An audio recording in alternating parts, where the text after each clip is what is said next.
I was born happy. I think it's 'cause my nurse said I had a big wiener for a baby.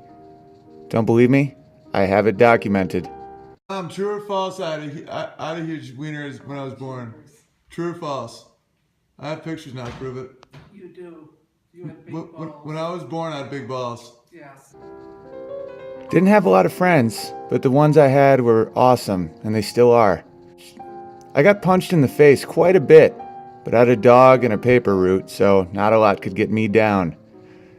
We didn't have a TV from my early childhood, but I had a record player and a piano. That's my teacher, Lucinda. She showed me that music doesn't exist on a page. It just is. It's everywhere. She changed my life. Lucinda became Larry in 1991. We are still bros. Larry's wicked supportive. Great dude. My mom taught me most problems come from lack of sleep or not drinking water.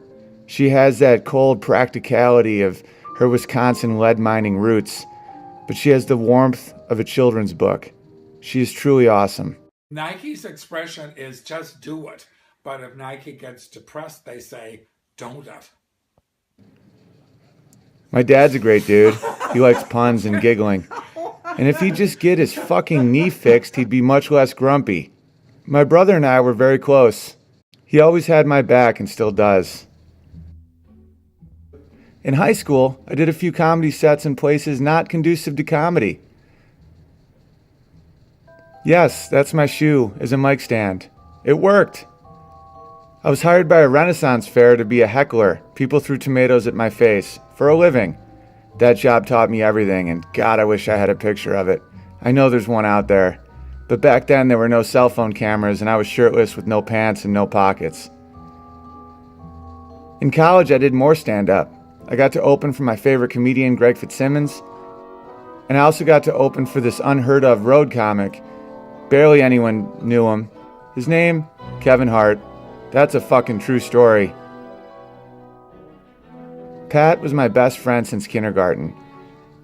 And we went to LA originally to get away from winter, and then we got more into comedy. I still thought I would eventually go to grad school, but I didn't want to get into more debt. And then we hit rock bottom in 96. The football team caught us looking at the dicks. Out of the gateway, we just wanted to compare our dicks. Canadian tuxedo, tuxedo, tuxedo, tuxedo, Canadian tuxedo, Canadian speedos, Canadian tuxedos, Canadians and speedos, Canadian tuxedos, Canadian tuxedos. In LA, we met Nick Swartzen, who ended up being one of our best friends and teaching me more about comedy than anyone. This is a cop. The wig store was robbed down the street. Oh, that's crazy, man. I opened for him for 5 years, and I've gotten drunk with him over 1,000 times. When we were broke, he would literally get us clothes. He's a fucking angel, who may also spit on you and call you Gary for no reason. Opening for Swartzen, I got to meet my all-time hero, Adam Sandler. Sandler told me I was funny, which was insane. Put me in Chuck and Larry, Jack and Jill, The House Bunny. Soon after, I got to go on tour with Jimmy Fallon. We did like 30 shows together. He taught me how powerful it is just to be fucking nice to people. Great dude. Jimmy caught a foul ball. I was so proud. Strangers started twisting my nipples because of the movie House Bunny. In that movie, I got my nipples twisted, so people did it. It was super fun at first, then it got less fun.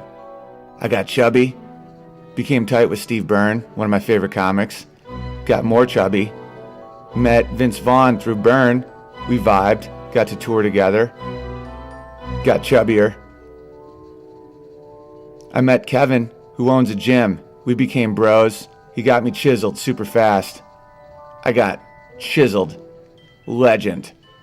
Turns out I just needed someone to say, bro, you're fucking fat. Why don't you move more? Drink green smoothies. If people kept calling me big boned or a very thin extra large, I'd still be fucking fat. Steve Byrne wrote me into his TV show, and we did 3 years together. Some of the best times of my life.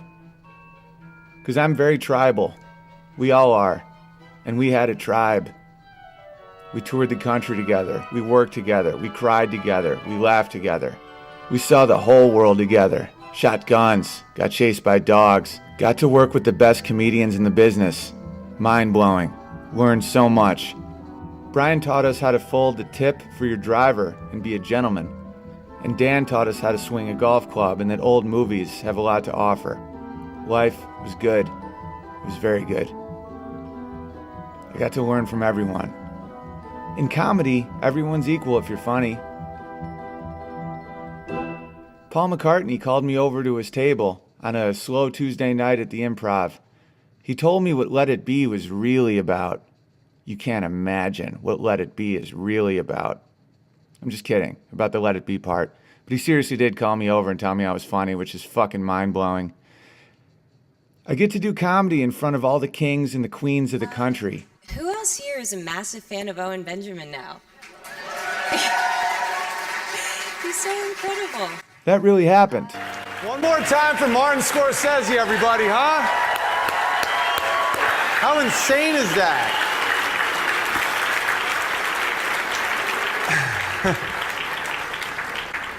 I was at the Funny Bone in Cincinnati 2 weeks ago, and now that just happened. That's insane. All right, let's keep rocking. The week after I performed there, I performed here, in a bar, behind bar taps. Life never changes. And for every flower, there's a lifetime of plowing and watering and weeding. My mom taught me that. Benny always had my back. That's my best bro, Benny. Get a dog. Get a fucking dog. They're awesome. He'd go anywhere with me. I've had some low points in my life, real low, but he never let me eat alone. He'd always hang. He loves peeing on stuff and eating. I'm pretty sure he's a genius. I met Amy. We hit it off immediately, almost too well. This is a picture from our first date. We met walking our dogs on the street, not at a club, not after a show. Middle of the day, walking our dogs. The chemistry was so intense that it was kind of bad. First year, all we seemed to do was argue, laugh, or fuck. That's it. Wild ride. We both smashed plates a couple times. We annoyed our neighbors. But then we'd have a makeout session soon after. We were constantly in a state of arousal or agitation, or both. We volunteered at a dog rescue, and the first day I insisted we didn't make Sophie go back to the pound. So now we have 3. She won't let us volunteer anymore because I also wanted to bring home Chester. She was right. Chester's fucking huge, but I still think about him. I hope he's doing well. My brother started having kids, and it was awesome. His super intense energy finally made sense. He's one of the only dads I know that isn't exhausted. He fucking loves it. And my nieces are the best. I physically need to visit my brother every few months to be reminded what being a man is actually about. Kill what you eat, at least once in your life, just so you understand the cycle. He does shows too, but way smaller crowds. But they love him more. We're both kind of intense in different ways. He'll go up a giant tree and cut it down, and I'll perform in Cincinnati in front of a bunch of drunk people. I don't know which is scarier. The thing about love is you don't see it coming, even when you are with someone. I thought we were in love, but I didn't know what love was. I know I sound like a dumb 80s song, but it's true. It really is true. I thought I would always be pissed off because some chick was trying to make me something I wasn't, and they should just leave me alone and let me be a fucking legend. And then I realized she had my back, and she was my friend. It's that simple. You just feel that. We moved into a great place together. Life is great when you let someone have your back. We stopped smashing plates and fights. I look forward to staying in with her. Love is in the details. She's smarter and funnier than me, but if you put her on a stage, she'd retreat like a shrimp. I think that's why she doesn't eat shrimp. She relates. I realized that she was my friend, that she was my family. I wanted to spend my life with her.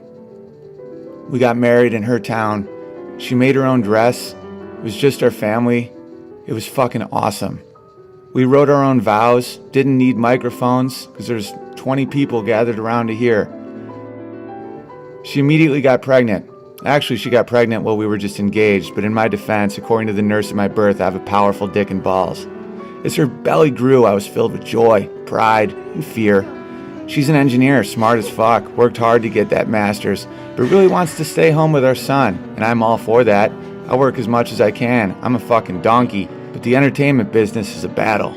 You never know if a new app will come out, change the whole structure of the business, and then go bankrupt the next day. Fortunately, a microphone and a gathering of people will never change. Ever since the discovery of fire, people like to sit in groups and listen to someone talk. That's called career stability. I started doing a podcast called Why Didn't They Laugh, which is so fun for me. I love science and I love comedy. I get to analyze why my jokes fail and how to make them better. I also do a podcast with a bunch of physicists. Through podcasting, I've got to interview the smartest, funniest people in the world. The writer of The Martian and I debated about whether or not Matt Damon's character rationed his loads when he whacked off on Mars. But now I'm responsible for Amy and our son. If I wasn't scared, I wouldn't be taking life seriously. Oh yeah, I'm also a fucking lunatic. That is me right now, sitting in my car, feeling small, angry, lost, insecure, and I want to punch someone. I want to cry, apologize, threaten, and die at the same time. Why? Why aren't I happy? After everything I just said, working with my heroes, meeting my soulmate, making life with my cock, having dogs, staying hydrated, why am I not happy in this moment right here, right now? Because I just bombed on stage. And bombing fucking sucks.